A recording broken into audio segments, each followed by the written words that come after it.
Assalamualaikum warahmatullahi wabarakatuh. Kembali di Kang B Sapi Channel Sampurasun. Hari ini saya berkunjung ke Kemenak Kota Bogor. Assalamualaikum Bu Yaya, Yusuf, Pak Iwan. Alhamdulillah kita di sini akan membahas permasalahan perizinan UMKM, yaitu halal. Yang kita ketahui UMKM banyak bertanya ke saya, Kang, bagaimana nih izin halal, tahapannya, prosesnya, biayanya. Nah, hari ini insya Allah akan kita kupas tuntas lah edukasi tentang halal, supaya teman-teman UKM, sadulur UKM di khususnya di Bogor bisa mengetahui tentang tahapan, persyaratan, bahkan sampai pembiayaannya seperti apa. Jadi kita akan tanya-tanya ke para narasumber yang ada di sini. Bapak Ibu ini adalah Satgas ya, Satgas Halal Kota Bogor. Baik, saya ingin bertanya mungkin ke Bapak Ibu, Yaya, Pak Yusuf, Pak Iwan. Yang pertama mungkin bisa menjelaskan tentang pentingnya halal untuk para UMKM. Karena kadang-kadang mereka bikin logo sendiri tuh, ngupload tuh kayak dipasang, padahal belum ngurus izin halalnya. Nah, itu seperti apa? Dan juga kita ketahui sekarang ini bukan ke MUI lagi, tapi ke Kemenak ya Pak ya, bahkan ada satu aplikasinya. Ya, mangga Ibu saya tanya ya. Mengapa perizinan halal menjadi penting? Ini barangkali yang memang harus diketahui oleh semua ya, terutama pada umumnya masyarakat semua dan khususnya para UKM. Kita melihat kepada sejarah tentang halal.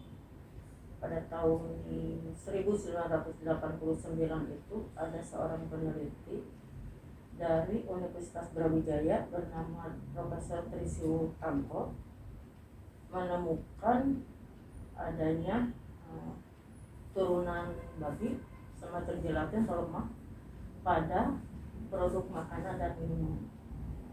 Nah, ini menjadi masalah nasional karena ini sangat berdampak kepada masyarakat Indonesia, terutama yang barang yang dikonsumsi ya, yang mengkonsumsi makanan dan minuman tersebut.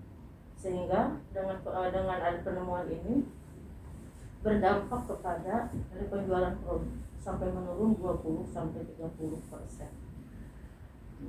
Dengan kondisi itu maka Majelis Ulama Indonesia memecahkan masalah itu dengan membentuk lembaga pemeriksa dan pengawasan produk obat dan makanan pada tahun 1989 itu dengan nama LPPOM MUI. Makanya ada MUI-nya karena MUI yang membentuk LPPOM MUI. Sebagaimana tadi sesuai dengan namanya bahwa lembaganya adalah untuk mengawasi dan memeriksa produk-produk makanan, obat, makanan, minuman dan obat jelas ya, untuk jelas halal tidaknya gitu. Kemudian sejak 89 itu terbentuknya LPPOM MUI, otomatis sertifikasi halal mulai ada, tetapi tidak berlaku wajib. Hanya sifatnya siapa yang berkepentingan dengan itu silakan semua pelaku usaha. Maka tahun 89 otomatis sertifikasi halal mulai ada. Nah, kemudian pada tahun 2001 muncul lagi masalah Ajinomoto ya. Ajinomoto. Dan ini mungkin masalah besar yang menasional juga, ini masalah Ajinomoto. Sehingga mungkin pemerintah mencari solusi bagaimana ini untuk pengenalan halal dalam produk, terutama sekali makanan dan minuman. Nah, sejak itu maka lahirlah pada tanggal 17 Oktober 2014 Undang-Undang Nomor 33 Tahun 2014 tentang penyelenggaraan jaminan produk halal, dengan dibentuknya lembaga yang bernama Badan Penyelenggara Jaminan Produk Halal di bawah Kementerian Agama dan bertanggung jawab kepada Agama. Nah, itu Jadi undang-undang tanggal 17 Oktober 2014 itu disahkannya undang-undang halal, juga dibentuknya itu BPJPH, diakui BPJPH sebagai badan yang dibentuk untuk menjalankan layanan produk halal. Nah kemudian mungkin 5 tahun berikutnya ada sosialisasi dan konsolidasi organisasi ya dalam BPJPH, mungkin dikenalkan oleh pihak BPJPH ke beberapa kementerian juga. Nah maka di 17 Oktober 2019 mulailah diberlakukannya Undang-Undang Nomor 33 2014 itu kepada seluruh masyarakat. Artinya semua makanan, minuman atau produk apapun yang beredar di Indonesia harus bersertifikat halal. Nah itu jadi tanggal 17 Oktober 2019 mulai diberlakukan undang-undang tentang halal. Undang-undang Nomor 33 itu di samping memuat tentang kewajibannya semua pelaku usaha memiliki sertifikat halal, juga berubahnya kewenangan untuk penerbitan sertifikat halal yang tadinya diterbitkan oleh MUI, sekarang diterbitkannya oleh BPJPH. Ya. Kemudian masa berlakunya juga yang dulu waktu sama MUI itu 2 tahun, setelah ditangani oleh BPJPH penerbitan sertifikatnya, maka berlakunya menjadi 4 tahun. Gitu. Itu kan secara regulasi ya. Nah mengapa ini halal itu menjadi penting? Kita melihat kepada peristiwa tadi, 2 peristiwa. Pertama ada temuan tentang turunan babi yang pada produk makanan yang ditemukan oleh Profesor Tristanto itu. Kedua dengan adanya kasus Ajinomoto, kita sudah bisa membayangkan bahwa masyarakat Indonesia itu yang 85-90% Muslim pasti tidak mau mengkonsumsi atau menggunakan produk-produk yang tidak halal. Betul kan? Nah, jadi kenapa halal itu menjadi penting? Otomatis karena masyarakat Indonesia kan mayoritas Muslim. Di dalam surat Al-Baqarah juga dikatakan sebenarnya bukan karena Muslim. Di situ ya ayuhan nasu kulu mimma fil ardi halalan thayyibah. Ya ayuhan nasu itu kan wahai seluruh manusia. Bukan bukan untuk ya ayuhal mu'minun, bukan. Itu untuk seluruh masyarakat, untuk seluruh manusia. Artinya tidak melihat agama, tidak melihat apa, bahwa semua manusia harus mengkonsumsi makanan yang halal dan thayyib. Itu secara ini ya. Di samping itu, sertifikat halal pada produk mengapa menjadi penting? Pertama, untuk memberikan keamanan, kenyamanan, dan keselamatan bahwa produk yang kita konsumsi atau yang kita pakai itu memang betul-betul halal. Yang kedua, untuk pelaku usaha, tentunya ini punya nilai jual yang bisa lebih meningkatkan nilai jual produk yang dia buat setelah dia menggunakan sertifikat halal tersebut. Jadi kan kalau sekarang masyarakat kita sudah cerdas ya, sudah cerdas memilih. Kemudian kuliner juga mungkin udah menjadi salah satu kebutuhan yang diminati orang banyak pasti. Nah masyarakat itu Indonesia akan melirik produk-produk yang halal mungkin yang mereka cari. Barangkali itu Pak. Ya. Baik Ibu, jadi kita sudah jelas ya beralihnya dari MUI ke BPJPH di tahun 2019 ya, 2014 ya, Undang-Undang 33 tahun 2014 mulai berlaku di 2019. Nah ini peralihan dari MUI, tapi tetap LPH-nya di LPPOM ya. Sementara ini yang jadi LPH kebetulan kan lembaga pemeriksa halal yang pertama itu LPPOM yang dibentuk oleh MUI. Akan tetapi sekarang dengan adanya Undang-Undang Nomor 33 2014 itu LPH boleh dari mana saja. Jadi LPH boleh ya, bisa dari yayasan Islam yang punya fasilitas sebagai apa bisa. Fasilitas lab. Iya, yang penting punya badan hukum, kemudian dia punya fasilitas dan segala syarat dan rukunnya untuk menjadi LPH boleh diberikan izin. Jadi bukan hanya LPPOM. Hanya kebetulan sampai saat ini, nah ini berita dari IPB-nya saya belum dengar ya. Sampai saat ini yang kita tahu ada 3 lembaga yang mengajukan yang sudah terakreditasi Oh, iya. menjadi LPH. Iya. LPPOM sudah pasti, LPPOM, Surveyor Indonesia dan Sukovindo. Tetapi yang sekarang banyak menangani untuk proses pengujian produk itu tampaknya yang banyak masih ke LPPOM. Ya, tetapi yang harus kita ingat bahwa LPPOM itu bukan satu-satunya LPH. Nanti akan ada beberapa LPH lain. Mudah-mudahan di Kota Bogor juga IPB dan BBIA juga mudah-mudahan sudah mengajukan ya. Sudah diproses, sudah segera mungkin sudah menjadi LPH sehingga masyarakat terutama UKM Kota Bogor bisa memilih yang lain supaya tidak ngantri di LPPOM. LPPOM-nya cuma satu ya, yang ngajuinnya ribuan. Di Kota Bogor sendiri ada 27.000 yang menghambat seolah-olah terasa lama, sebenarnya bukan lama pemeriksaannya, karena memang peserta yang muncul menumpuk pengajuannya ya. pengajuan yang banyak. Nah sekarang lebih ke ini Bu, apa Bapak Ibu bisa menjelaskan persyaratannya apa sih dan kategorinya? Kan pasti beda-beda tuh kategorinya, kosmetik mungkin atau makanan yang biasa UMKM tuh ngajukan tentang halal. Dari saya berarti. Oke. Assalamualaikum warahmatullahi wabarakatuh. Waalaikumsalam. Baik, para pemirsa atau pelaku usaha di seluruh Indonesia.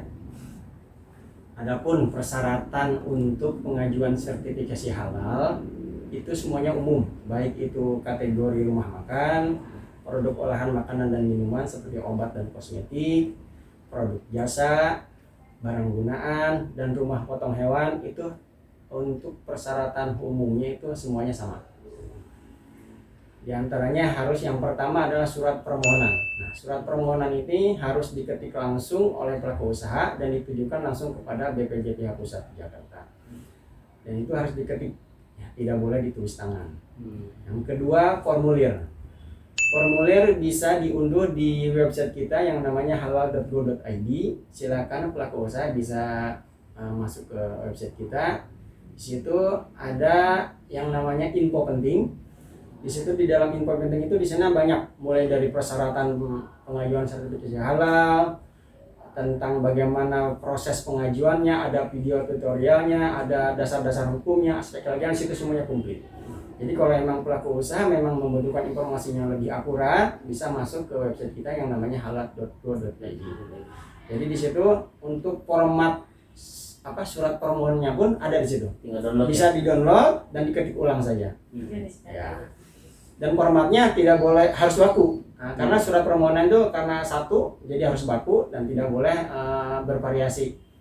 Ya, satu surat permohonan. Yang kedua formulir. Nah, untuk formulir bisa di-download formulirnya dan ditulis tangan, enggak. Itu terserah pelaku usaha kalau memang kesulitan mengetik atau melakukan proses pengetikan di dalam software soft copy-nya.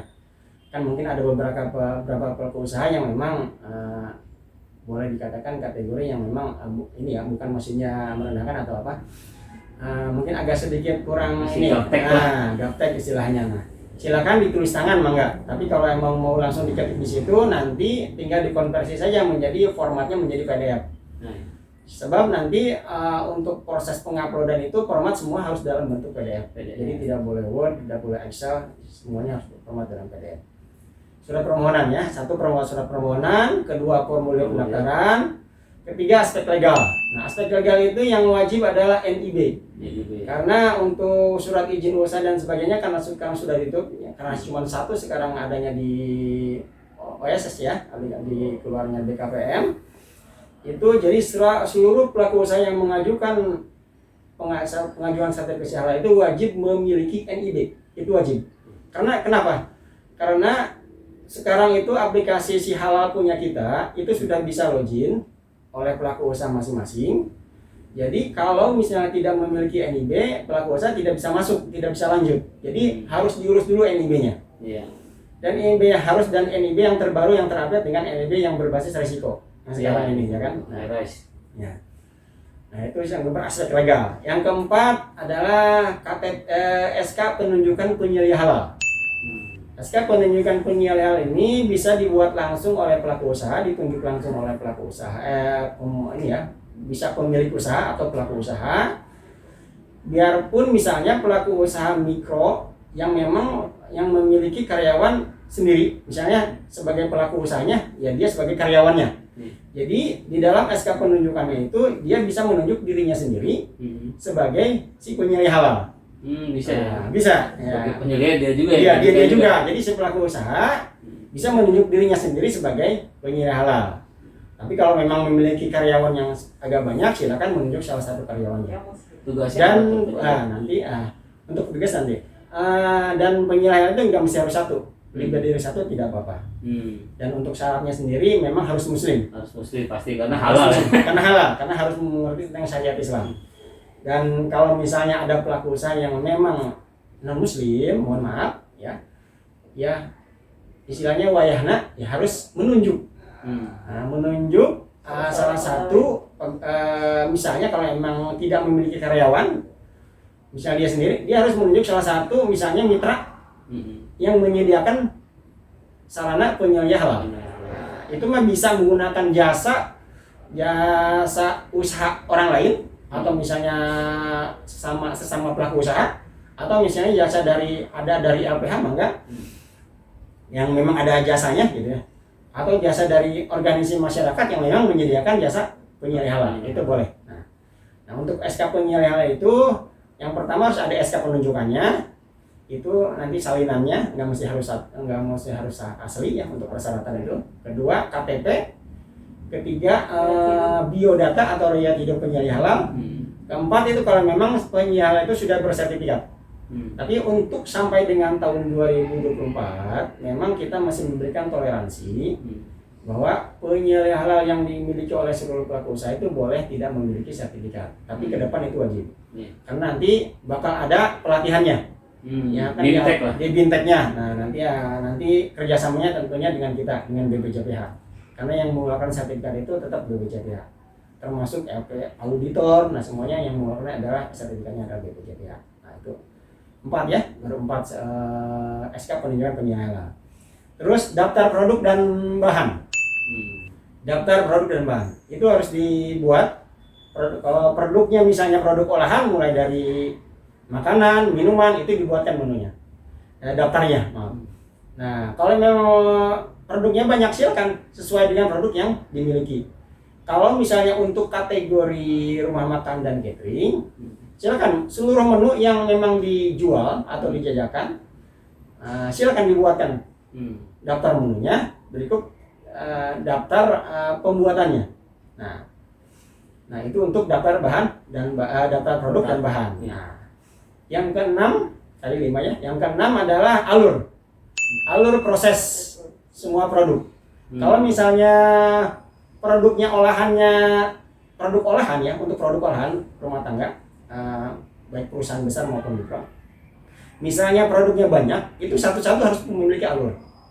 Kecuali untuk rumah makan dan catering, cukup satu saja, global. Karena tidak mungkin setiap menu alurnya ya. Karena kan untuk alur proses pembuatan makanan itu sama.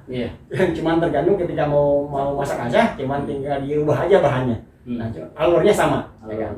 Kerja kan untuk produk-produk khusus ya, seperti membuat kue, membuat minuman pasti beda prosesnya. Nah itu produknya harusnya alur prosesnya itu harus berbeda dan harus dilampirkan. Dan yang ketujuh itu adalah manual SJH. Ya, manual SJH itu sekarang ada 2 versi ya. Memang ada yang dikeluarkan oleh LPPOM, yang mana yang pertama ada manual SJH itu manual sistem pemilihan halal. Ada yang memang dibuat dari kita. Itu dua-duanya memang berlaku. Silakan. Tapi ke depan memang harus mengacu yang dikeluarkan oleh BPJPH ke depan. Itu mungkin batas toleransinya sampai dengan tahun 2024. Tapi sampai dengan saat ini masih dua-duanya masih berlaku. Cuman kan kita memiliki program yang namanya itu program Sehati ya, sertifikat halal gratis itu untuk pelaku usaha yang memang mau menggunakan jasa itu harus menggunakan manual SJH yang memang dikeluarkan oleh kita. Itu bisa sama, bisa diunduh di website kita yang namanya halal.co.id. Di situ ada manual acaranya. Oh, Penjelasannya ada, formatnya ada. Jadi pelaku usaha tinggal menginput saja. Dan memang tidak begitu berbeda dengan yang punyanya yang dikeluarkan oleh LPPOM MUI saat itu ya, yang dulu. Nah, terakhir adalah berkas-berkas pendukung. Seperti halnya kalau memang memiliki izin edar, misalnya dari BPOM atau PDRT, itu silakan, atau layak sehat itu silakan dilampirkan. Wajib? Itu sifatnya masih saat ini masih. Sudah. Kenapa? Sudah mulai. Nah, itu untuk sehati itu wajib. Tapi untuk reguler yang biasa itu belum sampai dengan tahun 2024 itu. Karena kan ada beberapa produk yang memang tidak harus memiliki izin edar. Betul. Ya betul kan? Nah, ya basah itu kan. Ya basah yang ada itu nggak mesti harus memiliki izin edar. Ya. Makanya itu nanti tergantung produknya. Ya. Kalau untuk fasilitas itu persyaratan yang ke-8 itu tergantung. Nah, mungkin ke-8 itu adalah persyaratan umum yang harus dimiliki oleh pelaku usaha untuk mengajukan sertifikat halalnya. Nah, adapun untuk formulirnya memang berbeda-beda. Ya, tergantung kategorinya. Kalau makanan, minuman dan obat dan kosmetik itu satu formulir karena dianggap sama olahan. Kedua, kategori jasa. Jasa itu banyak, bisa distribusi, bisa penjualan, bisa labelan, repacking. Nah, itu masuknya jasa. Oke. Terus rumah makan atau catering itu satu formulir, rumah makan dan catering. Yang keempat barang gunaan. Barang gunaan itu seperti alat-alat rumah tangga atau alat-alat kesehatan. Mulai dari alat rumah tangga, alat kesehatan, alat tulis kantor, itu disebutnya kategori barang gunaan. Oh, bisa itu nanti halal juga ya. Ke depan itu mereka harus bersertifikat halal. Cuman sampai dengan ini kewajibannya belum, kalau nggak salah itu ada tahapannya. Sampai dengan tahun 2024 itu yang wajib itu baru makanan dan minuman, obat dan kosmetik. Itu yang wajib sampai dengan tahun 2024.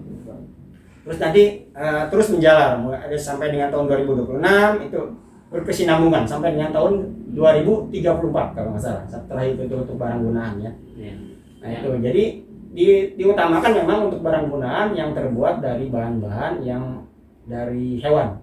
Nah, unsur ininya terbuat dari hewannya. Karena kan kalau misalnya barang gunaan tuh nggak mungkin yang buat ini ya, tapi pasti unsurnya pasti yang terbuat dari benda mati dan dari hewani. Nah itu yang memang biayanya gimana tuh terkait biaya? Tadi kan ada kategori-kategori nih.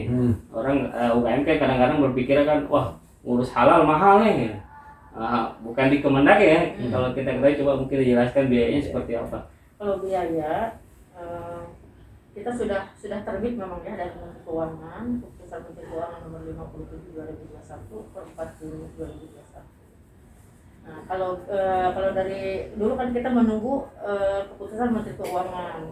Nah, tetapi untuk biaya dengan BPJPH nanti akan disesuaikan biaya oleh BPJPH ke BPJPH. Jadi sementara ini karena BPJPH juga belum menentukan biaya berapa. Jadi sementara ini untuk ke BPJPH artinya masih gratis, hanya biaya untuk pemeriksaan atau ujian produk aja yang ditentukan oleh LPH dan itu menjadi kewenangan LPH ya, yang dihapus secara regulasi gitu.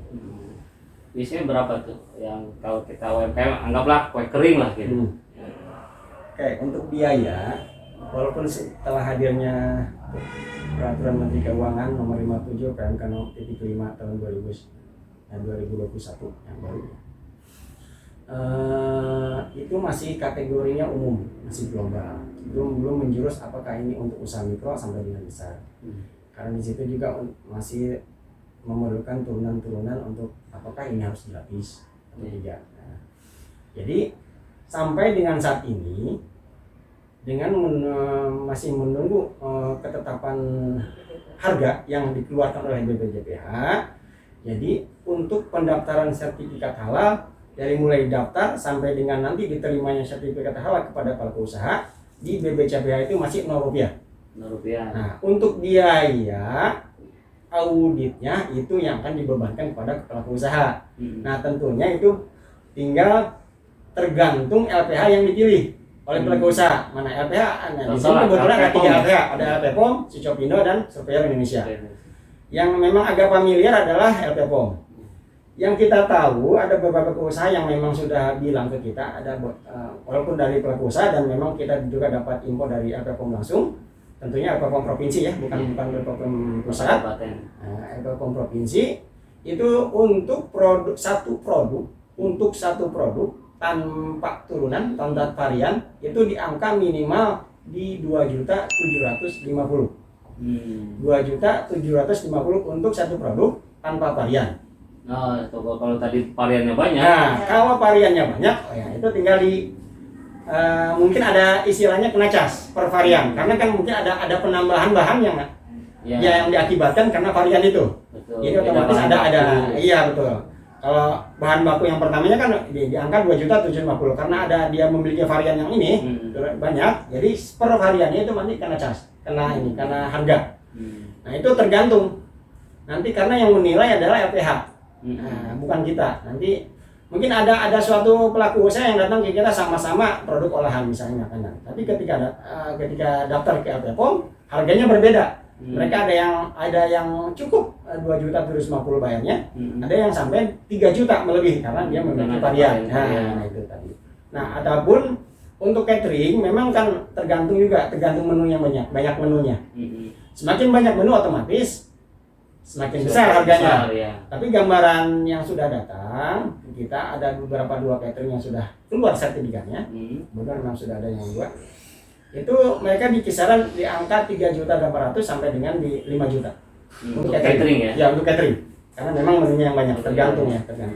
Tapi untuk produk olahan itu memang biaya minimalnya itu di 2.750.000. Itu kalau tidak salah itu harga itu semuanya sama, baik ke Sucopindo maupun ke Surveyor Indonesia.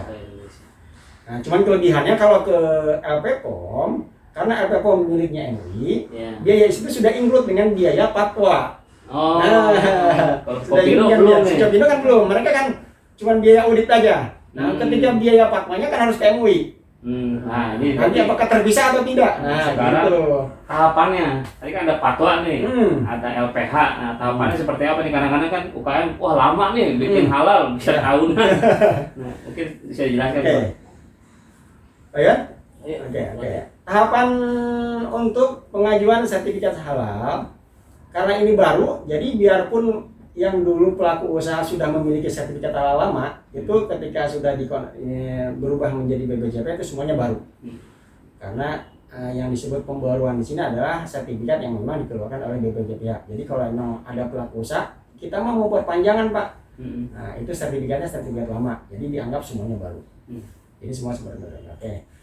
Karena sekarang aplikasi si halal kita sudah bisa di-login oleh seluruh pelaku usaha. Kapan? Ya, mulai 2 Agustus 2021. Nah, jadi pelaku usaha itu tidak mesti harus datang ke kita. Nah, nggak harus datang ke Kemenag. Nggak mesti harus datang ke Kemenag sekarang. Jadi silakan aja akses di aplikasi kita yang namanya ptsp.halal.go.id, sihalal.go.id. Silakan pelaku usaha di situ untuk langkah pertama adalah membuat akun masing-masing. Seperti halnya kita membuat NIB. Ya, daftar dulu. Oke, ketika daftar silakan membuat akun masing-masing. Di situ ada username dan passwordnya masing-masing. Nanti syarat yang pertama pasti yang harus dimiliki adalah email ya. Email itu wajib ada. Nah, ketika sudah didaftar, nanti akan ada email balasan untuk diaktifasi. Nah, setelah diaktifasi, pelaku usaha akan dikirimkan username dan password masing-masing untuk login. Nah, untuk loginnya. Nah, setelah itu pelaku usaha bisa login masing-masing. Jadi, langkah awal yang harus dimiliki untuk lanjut ke aplikasi kita adalah NIB. Karena aplikasi si halal kita itu sudah terintegrasi dengan aplikasi OSS. Yang terbaru ya? Yang terbaru ini. Jadi kalau misalnya pelaku usaha belum memiliki NIB, otomatis belum bisa daftar ke aplikasi si halal. Jadi harus diurus dulu NIB-nya. Betul. Nah, jadi yang dahulu pelaku usaha sebelum Agustus ya 2021 ini bisa datang ke kita. Sekarang itu pelaku usaha bisa daftar secara mandiri. Jadi bisa daftar sendiri di rumah, mempersiapkan persyaratannya itu nanti diubah aja formatnya semuanya ke dalam bentuk PDF. Ke yang 8 persyaratan tadi ya. silakan aja dipersiapkan sebelum membuat akunnya masing-masing. Nanti setelah itu kalau emang sudah beres mendapatkan akun, itu mereka bisa mengupload masing-masing. Karena sekarang itu sertifikat itu bisa di-download mandiri, nggak mesti harus diambil. Jadi ketika sudah memang proses pendaftarannya selesai, jadi pelaku usaha itu bisa akan diberikan notifikasi istilahnya ya, di emailnya bahwa sertifikat halalnya itu sudah selesai, bisa diunduh sendiri, bisa dicetak mandiri, boleh menggunakan kertas yang mulai dari tipis atau mulai dari ketebalan beda-beda ya, tergantung pelaku usaha untuk mendokumentasikannya. Sama kayak NIB ya? Ya, seperti halnya NIB. Udah daftar nih, terus dia anggaplah udah upload semua. Betul. Dapat balasan untuk LPH-nya gimana? Baik, setelah daftar dan mengupload, nanti pelaku usaha akan menerima yang namanya surat tanda terima dokumen. Nah, surat tanda terima dokumen atau disingkat STTD ini adalah langkah awal pelaku usaha untuk mendapatkan sertifikasi halal, karena syarat STTD inilah yang akan dipinta oleh para LPH. Karena para LPH, misalnya BPOM-nya, sebelum misalnya pelaku usaha mendaftarkan untuk diaudit ke LPH, mereka pasti menanyakan apa bukti pelaku usaha sudah terdaftar di BPJPH. Nah, STTD inilah sebagai bukti bahwa pelaku usaha sudah terdaftar di BPJPH. Nah, itu LPPOM-nya LPH-nya dia memilih pada saat registrasi. Pada saat registrasi, betul. Langsung. Pilih LPH apa? LPH mana? Di situ ada pilihannya. Nanti pihak LPH yang menghubungi ini ya, pengusulnya nih. Tidak. Jadi usahanya. Enggak. Kan aplikasinya berbeda. Aplikasi kita dengan aplikasinya para LPH berbeda. Jadi ketika pelaku usaha sudah mendapatkan STTD tadi, nah pelaku usaha tinggal masuk ke akun atau aplikasinya LPH yang dituju. Seperti halnya serolnya LPPOM. Nah, silakan ketika mau daftar ke serolnya LPPOM, itu ada kalau untuk catering itu kalau nggak salah di poin 10, tapi untuk produk olahan ada di poin 11. Itu nanti ditanyakan. Karena ada salah satu persyaratan itu yang harus diupload di serolnya LPPOM. Jadi akses LPH yang dipilih, daftar lagi tuh ke LPH. Daftar lagi ya. Buktinya dengan STTD tadi, surat tanda terima dokumen. Nah, setelah LPH terdaftar, dia pasti kan akan ada audit kan. Diaudit oleh LPH tersebut. Visit ke tempat UKM-nya atau pelaku usaha. Setelah itu hasil dari LPH ini balik lagi ke BPJPH. Nah, ya betul. Prosesnya seperti itu. Jadi LPH itu akan memberitahukan hasil proses audit dari pelaku usaha yang diaudit. Cuman bukti sertifikat sudah beres di auditnya itu akan diserahkan ke pelaku usaha. Nah, kita cuma menerima tembusannya saja. BPJPH itu udah otomatis nih. Udah otomatis. LPH ke BPJPH. Betul. Nah, kita ditembusin kan pelaku usaha. Ditembuskan. Nah, satu ditembuskan kan. Terus sampai dengan pelaku usaha itu sampai dengan menerima ketetapan halal dari MUI. Nah, itu BPJPH nih. Dari BPJPH berarti divalidasi lagi. Setelah validasi ke MUI lagi. Iya betul. Cuman nah, itu makanya dua prosedur ini kalau misalnya menggunakan jasa LPH-nya LPPOM, rata-rata pelaku usaha memang sudah langsung biaya akarnya itu ya, akan biaya auditnya itu memang sudah include dengan biaya fatwa. Kalau tapi untuk dua LPPOM yang lain, apakah kita memang belum punya pengalaman?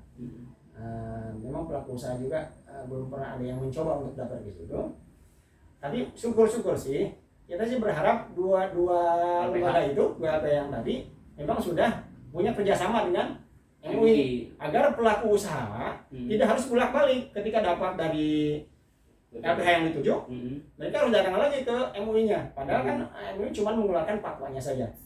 Nah, cuman fatwa ini memang sangat penting karena sebagai dasar untuk penerbitan sertifikat halal. Jadi tanpa fatwa ini, sertifikat halal itu tidak akan pernah bisa terbit. Jadi rekomendasinya tetap dari MUI. Iya, dari MUI. Melalui fatwa. Iya, fatwa itu. Nah, yang terakhir pertanyaannya nih Pak terkait ini jangka waktunya nih. Jangka waktu. Berlakunya sampai berapa lama sih itu sertifikat halal? Untuk jangka waktu sertifikatnya? Ya, berlakunya. Kalau untuk sertifikat halal tadi sudah dijelaskan oleh Ibu Kasih ya, Bu Hadiah ya. berdasarkan Undang-Undang BPJPH nomor 33 tahun 2014 itu masa berlaku sertifikat halal itu sekarang 4 tahun. Oh, 4 tahun. Jadi agak bernapas gitu kan. Agak bagus. bernapas, ya, betul. Kalau cuma 2 tahun kan, sekarang 4 tahun. Jadinya lama. Nah, soalnya kan ngurusnya lama kan. Iya, harusnya Ya, lama. berarti saya ringkas saja tahapannya. Mereka register di si halal tadi kan. Terus upload semua datanya, keluar SKKD, STTD. STTD, terus juga dia akses ke LPH, pilih LPH. Apa yang mana? Setelah ada audit, keluar hasilnya langsung ke BPJPH. Betul. Dari BPJPH dikirim lagi ke MUI untuk melakukan fatwa ya. Ya. Nah, itu biayanya tergantung tadi LPH di LPH mana nya, nih ya, yang udah betul. terkoneksinya. Kalau Hmm. LPPOM udah include. Hmm. Nah, setelah dari fatwa MUI keluar, dikirim lagi ke BPJPH untuk melakukan sertifikatnya. Oke. Baik Bapak Ibu, mungkin udah jelas ya semuanya kita sudah tanyakan. Jadi nggak ada lagi nih, aduh halal kok lama sekali gitu. Setahun 2 tahun belum keluar. Karena memang kelemahannya masih di LPH ya. Betul. LPH-nya masih belum Belum banyak, banyak. masih cenderung ke LPPOM. Sedangkan LPPOM sendiri kan ribuan ya, Iya. ribuan data. Ini kan butuh antrian. 10 ribuan. Mungkin 10.000 kan seprovinsi karena Seprovinsi LPH untuk MUI sendiri LPPOM-nya itu tidak ada kota kabupaten ya. Ya, Adanya di provinsi. Adanya di provinsi. Oh, itu kumpul tuh di provinsi bikin puluhan ribu sampai ratusan ribu data ya kan. Iya. Jawa Barat sendiri kalau nggak salah ada 27 kota kabupaten. Iya. Mungkin itu saja teman-teman atau sadulur dari UMKM tadi bisa udah mendengar ya bagaimana pengurusan halal tidak harus ke Kemenak ya. Ya. Tidak harus datang ke Satgas nih. Mungkin kalau konsultasi Ya, bisa bisa konsultasi atau apa bisa. konsultasi, tapi bisa menjelaskan. Walaupun sekarang bisa secara online, kami tetap membuka diri ya, kami Iya. tetap welcome karena kami selaku Satgas. Iya. Kami tetap apabila di UMKM ada kesulitan apapun yang perlu kami bantu, insya Allah kami bantu. Iya. Karena ini sebenarnya walaupun kita selaku Satgas, kita kan bekerja tidak sampai di sini. Kita juga sering ingin dari pusat itu, dari BPJPH itu sekarang akan ada kegiatan yang namanya monitoring indeks kelayakan pelayanannya, ini kepuasan layanan kepuasan terhadap layanan. halal.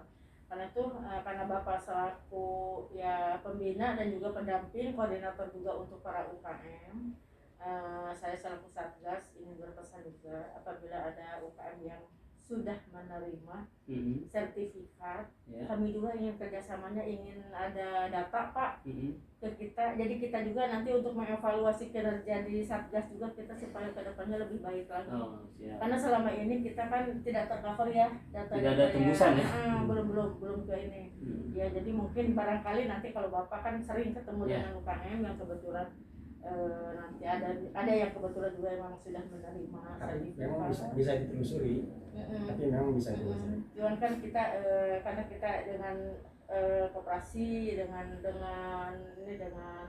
dinas koperasi UKM dengan diperindah juga yang barangkali kita tidak ada salahnya ya nanti untuk verifikasi data Ya. supaya ada sama kita juga tidak kehilangan jejak Pak. Itu Gitu. untuk mungkin pembinaan juga Ya. kan. Ini udah punya sertifikat halal, mungkin ada Ya. pembinaan lanjutan Ya. dari Kemenak. Ya, ini mungkin bisa disampaikan teman-teman buat yang sudah menerima sertifikat halal untuk bisa menginformasikan ya ke Satgas untuk apa nantinya ada pembinaan, mungkin ada pembinaan lanjutan Ya. atau mungkin nanti juga mempermudah ketika ada perpanjangan, Ya. perubahan regulasi. Nah, itu supaya terdata di sini. Ya. Untuk nanti kalau ada proses sosialisasi. Mungkin seperti itu ya Bu ya. Ya. Pak, terima kasih banyak Bu Wadiaya, Pak Yusuf, Pak Iwan atas informasinya buat teman-teman UKM, bukan hanya regulasi di Kota Bogor ya, tapi di seluruh Indonesia sama ya.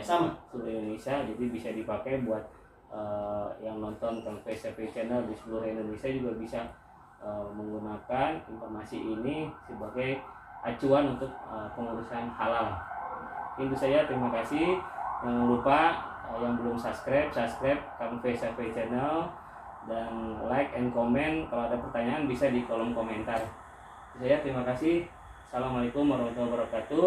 Assalamualaikum. UKM Bangkit.